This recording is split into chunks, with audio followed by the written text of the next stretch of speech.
सामरे परिसरात राज्य उत्पादन शुल्क विभागाची कारवाई. गोवा राज्यासाठी असलेले विदेशी मद्य जप्त. 2 जण अटकेत.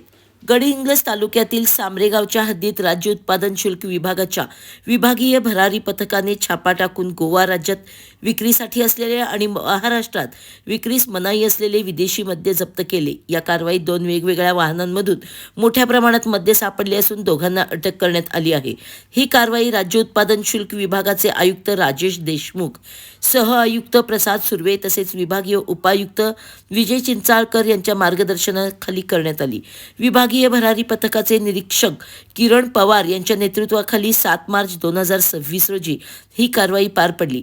गोपनीय माहितीनुसार सामरेगावच्या हद्दीत मारुती कंपनीच्या सुपर कॅरी टेम्पो क्रमांक MH9 EM 5924 या वाहनाची तपासणी केली असता यामधील कागदी बॉक्समध्ये गोवा राज्यासाठी असलेले विदेशी मद्याच्या विविध ब्रँडचे 55 बॉक्स आढळून आले.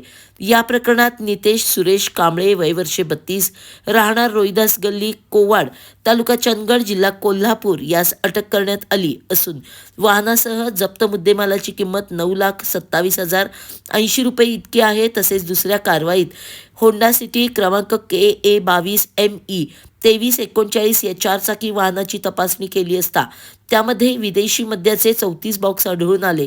या प्रकरणात मानतेश लक्ष्मण त्रिमाळी, वय वर्षे 20, राहणार मळेनाटी, तालुका बेळगाव, जिल्हा बेळगाव, कर्नाटक यास अटक करण्यात आली असून वाहनासह जप्त मुद्देमालाची किंमत 7,86,240 रुपये इतकी आहे. असा एकूण वाहनासह मुद्देमाल 17,13,320 रुपयांचा जप्त करण्यात आला आहे. ही कारवाई निरीक्षक किरण पवार, दुय्यम निरीक्षक RM पाटील, सहाय्यक दुय्यम निरीक्षक सुरेश भंडारे तसेच सुहास शिरतोडे, राजेंद्र कोळी, राहुल कुटे, योगेश शिलार, मारुती पोवार, विशाल अळतेकर आदी पथकाने केली. या प्रकरणाचा पुढील तपास दुय्यम निरीक्षक RM पाटील करीत आहेत.